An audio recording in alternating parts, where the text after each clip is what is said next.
Assalamualaikum warahmatullahi wabarakatuh. Selamat pagi, selamat siang untuk anak-anak yang sedang belajar di rumah pada hari ini. Nah, seperti kegiatan minggu lalu, pembelajaran tetap kita lakukan via online dan pada minggu-minggu sebelumnya kita sudah membahas bab 12 tentang memainkan alat musik campuran. Nah, pada minggu ini kita akan masuk pada bab 13 tentang level dan pola lantai pada gerak tari. Apa-apa saja yang akan kita bahas? Nah, yang akan kita bahas sudah tergambarkan pada peta konsep berikut ini. Gerak berdasarkan level dibagi menjadi 3. Ada level gerak tinggi, ada level gerak sedang, dan ada level gerak rendah. Perhatikan dan amati gambar bentuk-bentuk level di bawah ini dengan saksama. Pada gambar 1, ada 2 penari dengan posisi sama dan gerakan yang sama. Sedangkan pada gambar yang kedua, penari melakukan gerakan melompat atau melayang. Sedangkan pada posisi ketiga atau gambar ketiga, ada 3 penari yang melakukan gerakan yang sama dengan posisi yang sejajar. Sedangkan gambar keempat, posisinya tidak sama. Ada 1 penari yang lebih tinggi, sedangkan penari yang lainnya lebih rendah. Sedangkan gambar 5 dan 6, posisinya sama-sama duduk. Nah, gambar-gambar ini adalah contoh awal gerakan dengan level-level tertentu. Apakah gambar 1 ini masuk pada level tinggi, atau level sedang, atau level rendah? Untuk menjawabnya, kita akan bahas dulu materi ini. Nah, setelah mengamati gambar pada slide sebelumnya, coba kamu jawab pertanyaan ini. 1. Apakah ada kelompok penari yang posisinya lebih tinggi dari penari lain? Ada ya, pada gambar nomor 4. Sedangkan yang kedua, apakah ada penari yang berdiri sejajar dengan penari lain? Jawabannya ada pada gambar nomor 1 dan nomor 3. Agar kalian bisa memahami materi ini dan yakin dengan jawaban di atas, maka mari kita mulai membahas materi ini dengan saksama. Yang akan kita bahas pertama adalah pengertian level. Level gerak tari itu merupakan jangkauan peragaan gerak dalam ruang gerak tari yang dilakukan penari itu sendiri. Masih ingat pada materi tari beberapa pekan lalu, Ibu sudah membahas bahwa dalam tari itu terdapat ruang. Ruang itu bukan tempat penari melakukan gerakan, melainkan ruang itu adalah tubuh penari. Ya, ruang adalah tubuh penari, bukan tempat penari melakukan tarian. Dalam pertunjukan tari, gerakan-gerakan penari itu biasanya sangat bervariasi. Nah, hal tersebut merupakan level gerak untuk menghindari kemonotonan. Kemudian lanjut, level gerak tari yang dilakukan oleh sekelompok penari dapat membentuk desain atas dan desain bawah. Selanjutnya, kita bahas fungsi level gerak. Level gerak ini berfungsi agar gerak yang dilakukan oleh penari dapat mencapai dinamika. Dinamika itu apa, Bu? Nah, dinamika merupakan perubahan-perubahan gerak atau naik turunnya gerak supaya tidak monoton. Jadi, dalam suatu tarian itu tidak mungkin gerakannya sama dari awal sampai akhir. Makanya dibuat bervariasi supaya tarian itu bisa mencapai klimaks, ya. Mencapai klimaks sehingga tarian itu nanti akan selesai. Kalau berjalan seperti biasa saja itu tidak akan mencapai klimaks. Nah, sedangkan lanjut. Fungsi berikutnya, level gerak dapat juga berfungsi untuk menunjukkan tokoh dalam penampilan tari. Misalnya kalian melihat ada beberapa kelompok penari yang membawakan suatu tarian. Ada satu penari yang posisinya berdiri, sedangkan penari lain mengelilingi penari tersebut dengan posisi duduk. Nah, perbedaan levelnya jelas. Ada yang berdiri, ada yang duduk. Otomatis, yang berdiri merupakan tokoh penting dalam tarian itu. Nah, jadi seperti itu ya. Kemudian, bisa kita lanjut ya. Lanjut pada level gerak. Level gerak yang pertama akan kita bahas adalah level tinggi. Level tinggi pada gerak tari sering dilakukan pada tradisi tari balet.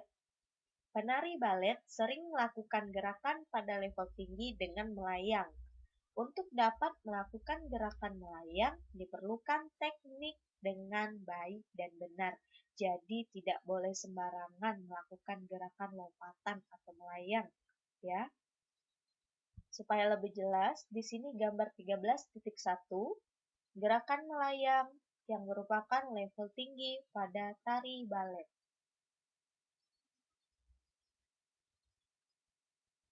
Kemudian lanjut pada gambar 13.2, gerakan melayang sama masuk pada level tinggi pada tari balet berpasangan. Jadi kalian catat di sini ya, sambil kalian ringkas di buku, level tinggi itu menunjuk pada posisi penari yang melakukan gerakan melayang atau melompat. Lanjut. Selain itu, level tinggi dapat dijumpai pada tarian perang suku Dayak. Nah, di Kalimantan Barat ini banyak sekali tarian pedang. Salah satu contohnya pada gambar 13.3. Salah satu penari melakukan gerakan melompat, artinya dia sedang melakukan gerakan dengan level tinggi. Sedangkan penari satunya posisinya berdiri. Ya, posisi berdiri ini masuk pada level apa? Nanti kita bahas setelah ini ya. Jadi gerakan ini akan memberikan kesan yang kuat dan dinamis. Lanjut pada level sedang.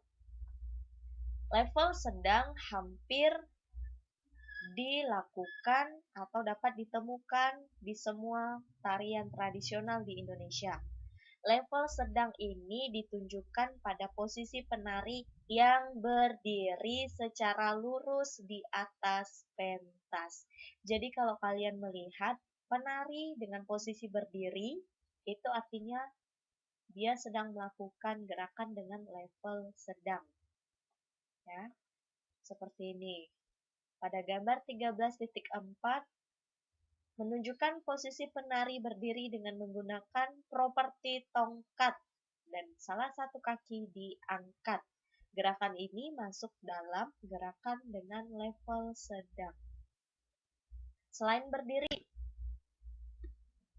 Nah, selain berdiri, gerakan yang mengarah pada badan agak condong juga masuk dalam gerakan dengan level sedang.